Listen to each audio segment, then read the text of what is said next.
never been too fond of anyone at my local school. They were all a little too rude and boring for me. You see, I grew up in a small area with not many people interested in art, like I am. So, I had to venture off from home and found myself attending a pretty rural art college. It's sort of like a normal university, except it's full of big-headed people. Now, the only reason why I'm here is because I've always wanted to be an illustrator, a children's book designer of sorts. I'd always taken keen interest in children's media and classic books, such as the Arthur series. So, when I was sent to live at this college, I was taken back when I realized a lot of the other students here were all fine artists. You know the kind. The ones who like to splatter paint onto a canvas and claim it's art. I'm not really big on that sort of thing, but I didn't question it. I settled into the new place pretty quickly. I was sharing a dorm with a few other students. There was myself, a graphic designer named Josh, a film animator called Lily, and then there was one more guy called Daniel. Daniel was one of those fine artists I just described to you. His room was decorated with photographs of distorted women, as he always had weird music playing too. It was sort of like trippy 60s music. He also liked to smoke, so his room always smelled like an old ashtray. It was pretty gross. But he was a nice enough guy, and we all got along well enough. We soon became a tightly packed group of friends. It was the start of a new term for us all, and we'd all come back from home after spending the summer there. We all unpacked our things and started talking about what we had done over the summer. I went hiking with my stepdad. We went on one of those summer camps, replied Josh. I spent most of my time with my girlfriend. We watched films and went to watch some plays too, Lily said. She spent a lot of time whining about missing her sporty girlfriend, but we were glad they got to spend some time together. I hadn't really done much worth mentioning. I did the usual stuff. I went out to parties and went on trips with my family. Nothing really that special. I was just about to pipe up and speak when I got interrupted. I spent my time at the dentist, we heard Daniel say. My father is a doctor of sorts, so he let me come with him sometimes and explore the hospital. My favorite place to visit was the dentistry. I got to touch and feel teeth. It was cool. We all stared at him, a bit confused. Were you even allowed to have random strangers go into hospital rooms? Let alone play with the equipment? We didn't really care. We knew Daniel was the sort of guy anyways. He was known for getting into trouble for the sake of his art. That was always his excuse. We all spent our first couple of days getting to grips with our assignments. We all found out what we had to do. Naturally, I had to study some illustrators and just mimic their styles. Josh spent some money on a new Mac to do some more design tests. And Lily had to start playing about with claymation. It was a pretty nice vibe when we'd all be at our dorms talking and giving ideas. Well, at least it was nice until Daniel would start insulting us. He'd never been the same since he came back from that summer break. He seemed more cold and distant. We assumed something must have happened to him over the break, so we decided not to press him on it. He never told us anything about his projects. In fact, he never even told us what the subject was. It was pretty normal for Daniel to be reserved, but never this much. At nights, he'd just make himself some dinner and then shut himself in his room, crank up the music, and not be seen until the next morning. The rest of us would go out places, like going bowling or down to a local gig. Daniel used to happily tag along, but not anymore. One night, myself and Josh had gone out for a long night. Lily didn't come with us. She said she wanted to see if Daniel was okay, since he hadn't been talking to us for a few days now. We could see her point and complied. She had spent the evening knocking on his door and trying to get him to speak with her. Just before we left, we saw his door open, and Lily step inside before it was locked again. Brushing it off, we headed out.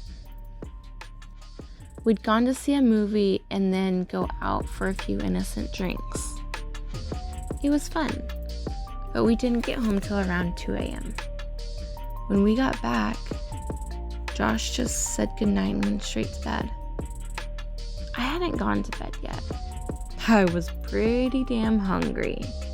Drinking always made me hungry, so I raided our fridge and found some cold pizza from the night before. I was going to go back into my room when I realized something I didn't notice before. Daniel wasn't in his room, and Lily wasn't in hers. Due to Daniel's strange new behavior of locking himself in his room until early hours, and Lily never went anywhere without texting us. This was pretty weird. I went over to his door and gave it a knock. Sure enough, the door just opened right up. It wasn't locked or anything. I just assumed he and her had gone out with some of his Ponzi art friends. But it wasn't like Daniel to leave his door open like this. I've always been a nosy son of a bitch, so I stepped inside to see if there were any signs that he had gone somewhere. His keys were gone. His jacket was gone too, but he'd left his wallet on his desk. The other thing that was odd was that he'd left his laptop on his bed, and it was still on. The screen was still lit up. Curiosity got the best of me. Perhaps this could be my chance to find out about this art project he'd been hiding. I mean, Daniel was a fine artist, so it could have been anything. I noticed that he had a USB plugged in and 2 files on the screen. One was called Dentist Photos, and the other file was a singular image named Teeth.jpg. I clicked on the Dentist Photos file, and there was just pictures of people's teeth and plastic models of teeth. It was nothing interesting. I clicked back off the file and decided to check out Teeth.jpg. The image would be forever burned into my brain. It startled me so bad that I slammed the laptop shut, shaking as I sat back. I wasn't sure if I wanted to lift the screen again, but I knew I had to, or Daniel would know someone touched his laptop. I lifted the screen again, staring at the image for a brief moment before clicking away from it nervously. Then I made a decision. I needed to show this to Josh and Lily in the morning. This was seriously messed up.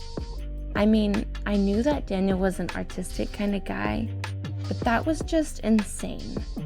I quickly bolted it back to my own room and scoured for my USB drive. I eventually found it and darted back to Daniel's laptop where I copied the image onto my USB. I stared at the image for a while longer, I was trying to dismiss the image as a mere photo manipulation, but there was just something so wrong about it. Perhaps it was the black, soulless eyes, or the fact that whoever or whatever this creature was pulling up its mouth in such a weird and disturbing way. It almost looked forced, like whoever this creature was forced to pose in this way. I shook it off as a mere thought and fixed up the laptop so it didn't look tampered with before I went back to my own room. Soon enough, I heard our front door open. Then, the sound of footsteps. Then, Daniel's door locking. Daniel was back home, but there was no signs of Lily. The next morning, I waited until Daniel had gone out for one of his lectures.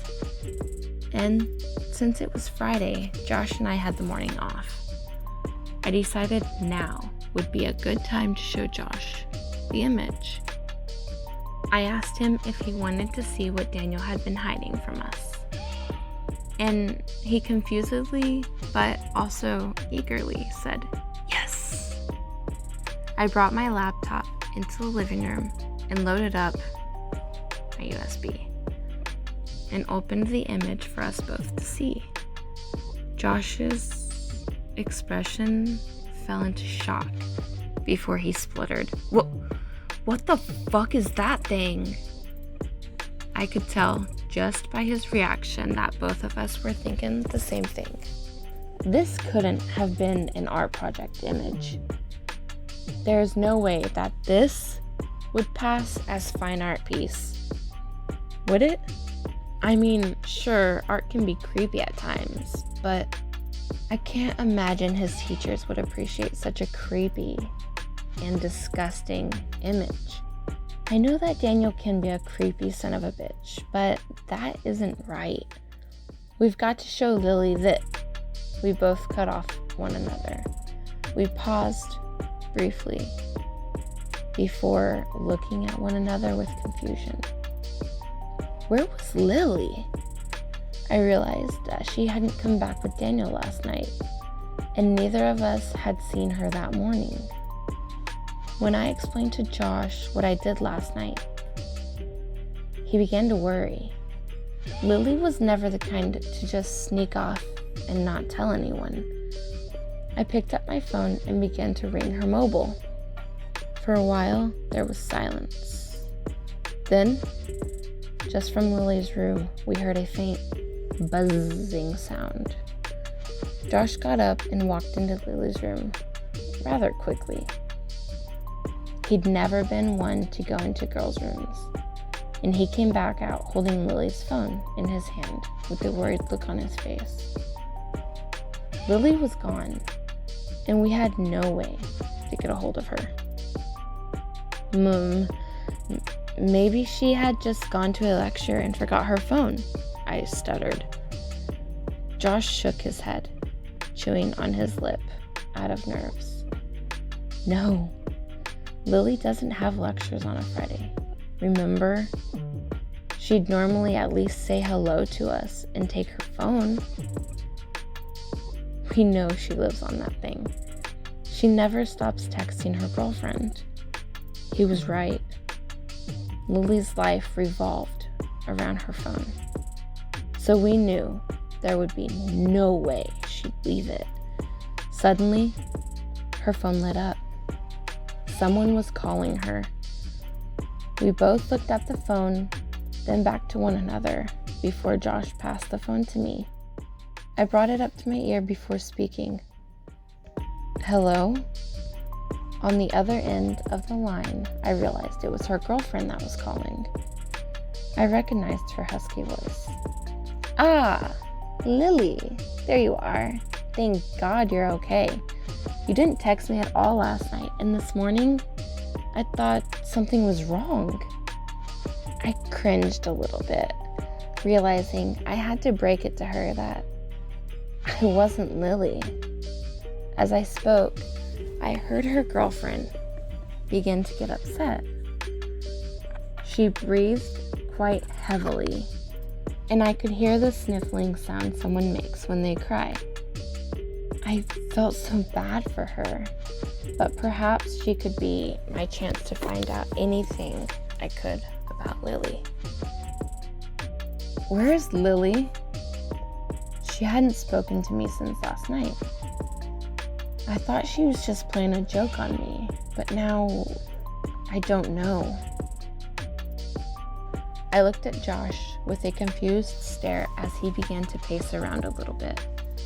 I put the phone on loudspeaker and asked her, "Why do you think Lily was playing a joke on you?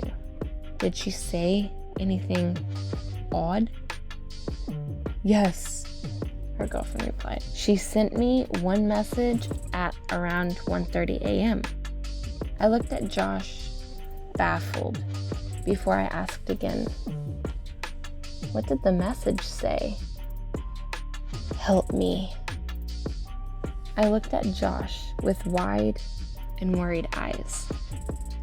Lily would never pull a prank like that on anyone, let alone her own girlfriend. She always told us how worried she'd be about her girlfriend getting paranoid. So we knew she wouldn't send a message like that unless she had a reason. I continued to speak with her girlfriend, but I was getting nowhere. So I reassured her that we know where Lily was and she'd be calling her back tonight. Her girlfriend seemed suspicious, but just agreed and put the phone down. Myself and Josh paced back and forth. We had no idea what this could mean. Why would Lily send a message like that? We continued to think for a while and decided until we knew where Lily was, we were going to skip our lectures. We spent a long time thinking over things and began to write down the connections we could make. Afterwards, Josh read out the list to me so I could think them over. First, Lily goes into Daniel's room at around 10 p.m. She is locked in his room. Then, we return home at 2 a.m. During that time, at around 1:30 a.m., we found out about Lily's text her girlfriend with message saying, "Help me. You discovered that neither Lily or Daniel are home yet. Daniel's door is unlocked and his laptop is still left on. You find the image and then leave. You then return to your room and heard Daniel come home, but not Lily. Lily is still not back home yet, but Daniel is. What the hell could this all mean?" I thought over it for a while and then came to a conclusion. I didn't want to make this connection, but it is the only connection I could salvage. Daniel did something to Lily. We have to confront Daniel tonight if Lily doesn't come home between now and tonight. Okay? Josh looked shocked, but he agreed. Daniel would be our only chance of finding out what happened to Lily. Later that night, there were still no signs of Lily. We knew that her girlfriend would be calling soon, so we decided to turn the phone off. We didn't want to try and reassure her with false information. We waited until around 6 p.m. before Daniel finally came home.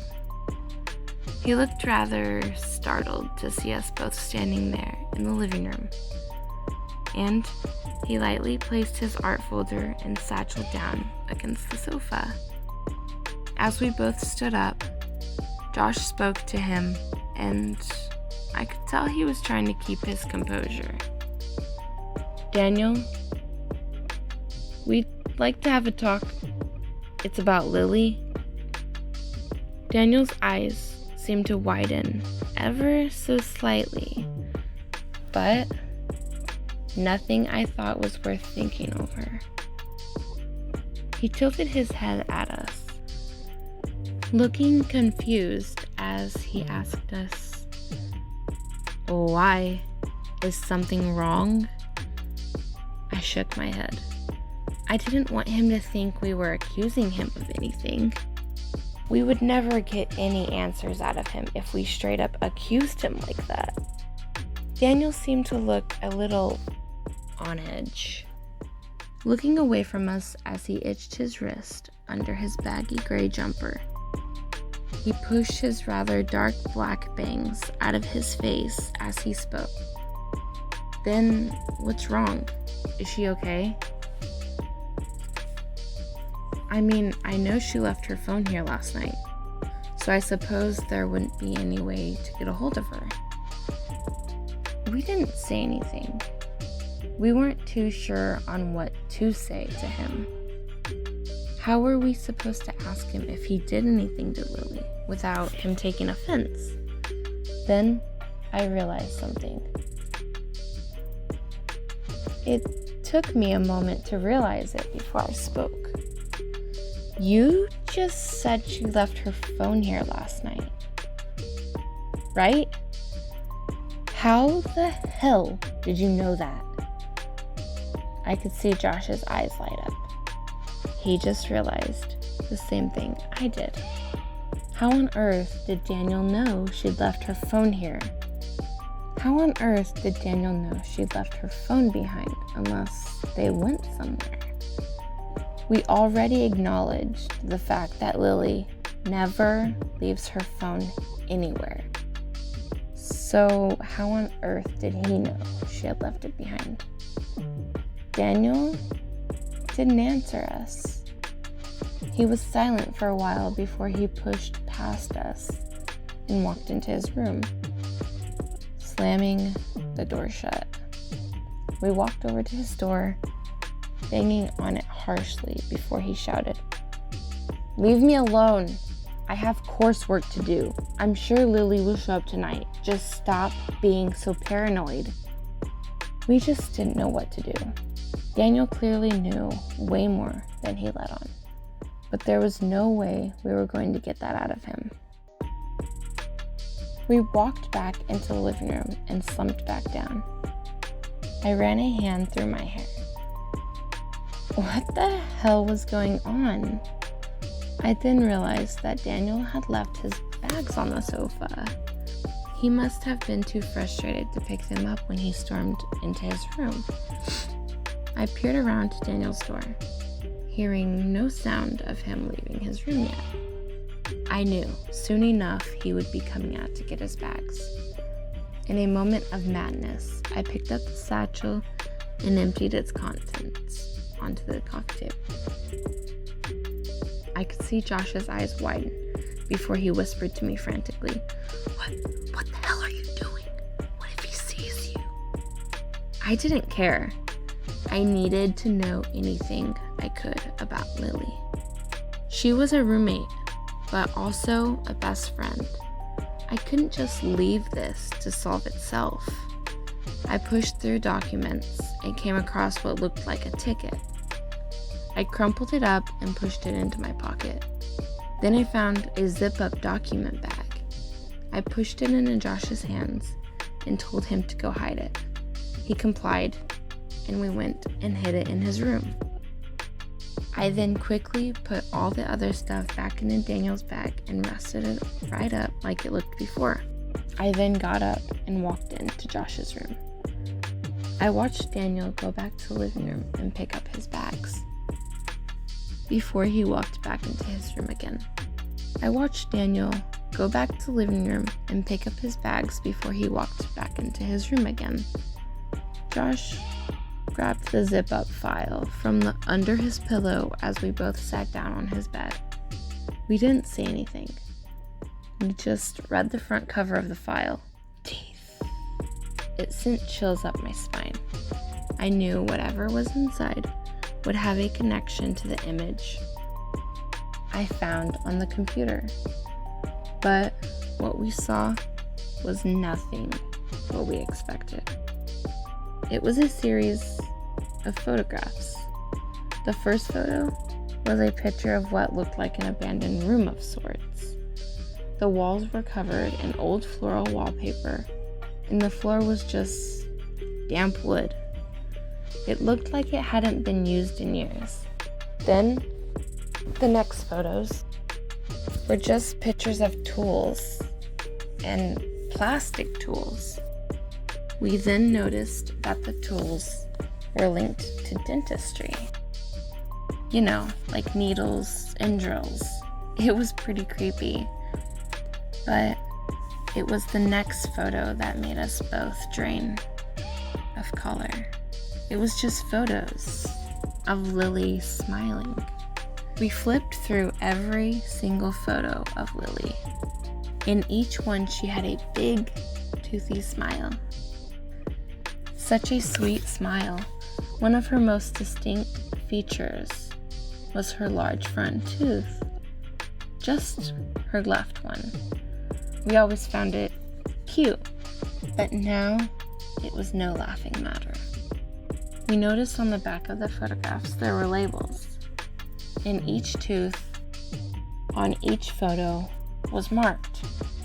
There were notes on the photos that said things like, remove or replace.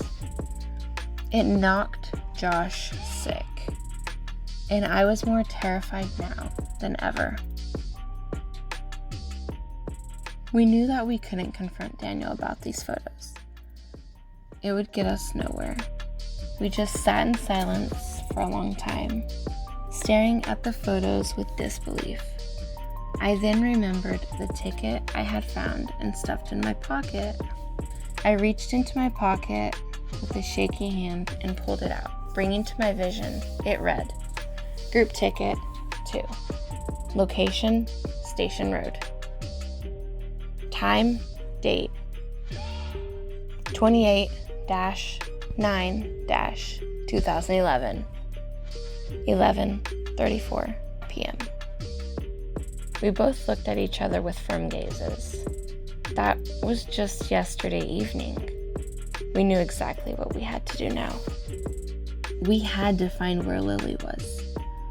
We never saw Daniel for the rest of the evening, and Josh had become incredibly paranoid. He asked if he could sleep in my room tonight. Although I thought it was a bit awkward, I didn't mind. I mean, he was scared real bad, so I didn't want to leave him alone that night. When Josh was sleeping, I printed off the disturbing image for referencing. Then I had spent most of my night planning for the next day. I had already emailed our lecturers letting them know we weren't going to show up because we felt sick, and I checked how far away Station Road was. To my surprise, it was only an hour's drive away. So I figured we could take Josh's car up Station Road and figure out the location where Daniel and Lily had been from there. The whole time I kept staring at the Teeth.jpg image. A horrible thought crept into my mind. I didn't want to think about it, but it could have been a possibility. Was the person in the picture Lily? Every time I thought about it, I'd shake it off, telling myself I was just paranoid. But it would all add up. The timing, the photographs, it would all make sense. I didn't want to believe it, and I certainly wasn't going to until we found Lily. The next morning, myself and Josh got up around 6 a.m. We wanted to be out of the dorm before Daniel woke up. We made sure to lock our own doors. We also decided to take Lily's phone with us. We didn't want to leave anything behind that would indicate that we were suspicious. We left the dorm and got into Josh's car. I had brought along a small bag full of different things, such as photographs, a flashlight, a camera, and a notepad, the pen. We loaded ourselves into the car and made our way towards Station Road. We were able to pinpoint it with my GPS. When we got there, we found that we were in a rather abandoned-looking area of town. The place was practically deserted. All we could see were tall, crumbling buildings and little empty houses. We'd taken out the photo of the room and began to walk up to each little house. We pressed our faces to the glass to see if we could make out the floral wallpaper like the room in the photograph. We spent a good few hours doing this. Nothing. We were getting pretty angry at this point. We just wanted to get Lily back. Josh got so angry that he walked up to one of the house walls, kicking it harshly as he shouted from the top of his lungs, "Daniel, you sick bastard!" Just as he kicked the wall one last time, we noticed the wall began to tear. Like paper. Josh looked down at his foot and realized he had tore what looked like a piece of painted paper away from the stone wall. He then began to rip away the remaining pieces of paper, only to reveal what looked like an outdoor basement. The doors were rustic and scratched, but we noticed that the metallic handle was clean, as if it had been tampered with. Josh looked over his shoulder to me, and I gave him a nod. I quickly took a photo of the layout of this basement thing. Josh then walked down to the doors and gave them a push. And to both of our surprise, the doors were simply blocked by a plank of wood, which Josh was able to push away with ease. We then pushed open the doors slowly and cautiously. Who knows what could be in there?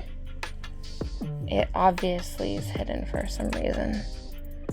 If only we knew what was coming. Perhaps it would have saved us both from throwing up. As we stepped inside, we were met with a rancid odor. Neither of us knew what the smell was, but we know it made us both feel instantly sick. Josh gagged and coughed, covering his mouth with his shirt. I swallowed back vomit as I continued to walk. I pulled out my flashlight and shined it inside the pitch black stone room. I continued to walk, and we heard nothing. As we walked further into the room, the smell only thickened. It was getting so bad that Josh threw up behind me. He quickly composed himself and stumbled back upright before we continued. As I looked around the room, my eyes met with something on the floor. That made my heart race and the flashlight drop from my grasp. My eyes met with something on the floor that made my heart race and the flashlight drop from my grasp. It was Lily's knitted sweater. It was the sweater she always wore when we went out for pizza or to go bowling. It was the same gray sweater, the same little torn threads on her sleeves when she would chew on it. I could see Josh from the corner of my eye, his eyes just as wide as mine, as all the last color drained from his face. I picked up the sweater slowly, holding it up in front of me, when I noticed there was a large and thick blood stain soaking all the way through the jumper. It started thick from the color and became thinner as it went down the sweater. I was now the one to throw up. I collapsed onto my knees, puking heavily. I didn't know what to do. I didn't even know what to think. I soon maintained myself and stood up again, holding the flashlight as I put the sweater in my bag. Through blurred, teary eyes, I pressed on. I found nothing from where I was standing, and I heard a small light switch flicker on from behind me as red light filled the corner of the room. And then I heard him. Josh screamed, louder than anything I had ever heard before. My stomach was in knots as I shined my light to where Josh was standing. He was standing over a large black table. I watched him just stand there in complete terror, as if he was frozen. I could only imagine what he was looking at, and I truly wished I'd left it in my imagination. I walked over to his side. There, I laid my eyes on the sight before me. It was Lily. She was strapped down onto a table, wearing nothing but her jeans. Her body was covered in thick layers of tape, keeping her strapped down. One of her arms dangled down to one of her sides, but the other arm was nowhere to be seen. In replacement was just a taped up stub with stains of blood under it. One of her arms dangled down to one of her sides, but the other arm was nowhere to be seen. In replacement was just a taped up stub with stains of blood under it. I could hardly breathe. My stomach was now so knotted and my breathing so tight, all I could do was stare. I looked up at Lily's face. Her head had been forced back, and we could see that her innocent blue eyes had been violently gouged out, and in replacement was thick black wax that filled up the empty eye socket. Her nose had been contorted and broken, snapped in many places, but the worst part of it was her mouth. Her jaw had been forced open, and we could see her mouth had also been filled with the same black wax. Her teeth had been ripped out and misplaced in all different directions. I then noticed how her mouth had been stretched upright, her cheek tearing to reveal more teeth that had been pulled from her mouth. It gave her a contorted, horrible smile. Her face was covered in streams of her own dried up blood. I stared at the hand that was holding the mouth open. It was her own. Her own hand had been stitched to the ripped cheek. The flesh was torn and falling apart under her nails. Her nails were cracked and chipped, with staples and little threads holding the hand in place. The red fluorescent light created horrific shadows and highlighted every grotesque feature that now was on Lily's face. I silently and numbly pulled out the picture of Teeth.jpg and stared at it. Then back to the real thing. They were identical. Josh brought a shaky hand over Lily's cheek before he collapsed by the side of the table. I could hear him sobbing horrendously by her side before he passed out beside me. I too felt like I was on the brink of collapsing, but something caught my attention. I could feel the presence of someone else coming into the room, but I already knew who it was, and I know now there was nothing we could do about it. I heard the door slam shut and the plank of wood behind placed over the door. I heard the sound of footsteps. I heard them inch closer and closer. until I could feel their presence behind me. I knew he was there, and I knew that there was no way out. I heard their voice speak very faintly behind me. I'm sorry you had to find out this way, but it's okay. It's all for the sake of art. But that wasn't what made me collapse. I knew well enough from here that my fate was sealed. But after he finished speaking, I heard one more tiny sound that made my heart both ache and my tears only stream further down my numb cheeks. Before my vision faded away from me and my hands slip away from the table, I could hear Lily choke.